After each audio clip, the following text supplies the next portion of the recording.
Bangladesh ambulance মালিক কল্যাণ সমিতির মঞ্চ ভবিষ্ঠ নেতৃবৃন্দ এবং সামনে আমার ব্যবসায়ী ভাইরা এবং উপস্থিত সাংবাদিক বন্ধুরা, সকলের প্রতি রইল সংগ্রামী শুভেচ্ছা।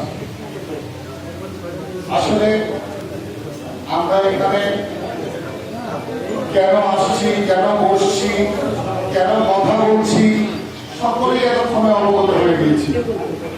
নতুন করে আসলে বলার কিছু নেই, তারপরেও দুই একটি কথা বলতে হয়, না বললেই না। আপনারা এখানে যারা সাংবাদিক বন্ধুরা আছেন, বিগত আরো কয়েকটি সাংবাদিক সম্মেলন এবং মানববন্ধন এগুলো আমরা করেছি।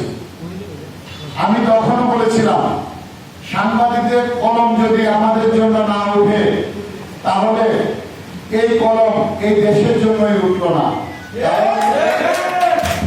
এই অ্যাম্বুলেন্স মালিকরাই এই দেশের জন্য করে। আমি আপনাদের সামনে একটি স্মৃতিচারণ করতে চাই। অনেক সময় আমাদের অ্যাম্বুলেন্সকে রাস্তায় সার্জন ধরে বলে স্টিকার মারছেন কেন, গ্লাস সাদা রাখেন, ওইটা রাখেন।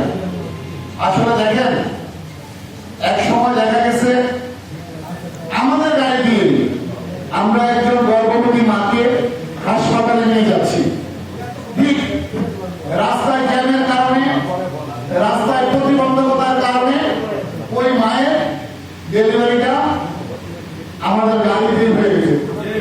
এই মুহূর্তে আমাদের মাঝে আমাদের আরেকজন উপদেষ্টা আমাদের চান কাকা এসে উপস্থিত হয়েছেন।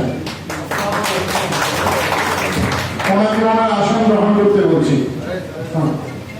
দেখা গিয়েছে ওই মাকে আমরা হাসপাতালে নেওয়ার আগে আমাদের গাড়ির ভিতরেই ওনার প্রসব বেদনার কারণে আমরা ডেলিভারি হয়ে গিয়েছে। ভাই, যদি আমাদের গাড়িতে স্পিকার না থাকতো তাহলে কি এটা সম্ভব? এটা কি সবার সম্মুখে? তাই আমি বলবো, আসলে আমরা শুধু করোনা কালে না, আমরা শুধু একজন মায়ের প্রসব বেদনায় না, আমরা একটি বাবা গলিত দেহ আমরা নিজের হাতে তুলি, তার সন্তান তোলে না। কয়েকদিন আগে আপনারা দেখেছেন অনেক শিক্ষিত লোক, বুয়েটের প্রফেসর, লন্ডনে পড়াশোনা করে, তাদের টাকার অভাব নাই, তাদের মেধার অভাব নাই, শিক্ষার অভাব নাই, শুধু তাদের নৈতিকতার অভাব ছিল।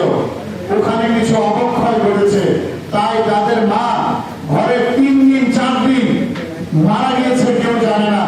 ওই গলিত রাষ্ট্রীয় আমার এক ভাই হাত দিয়ে নিয়ে অ্যাম্বুলেন্স হয়েছে, নিয়ে তাকে গোসল করিয়েছে, আবার নিয়ে এসেছে, আবার দাফন করেছে।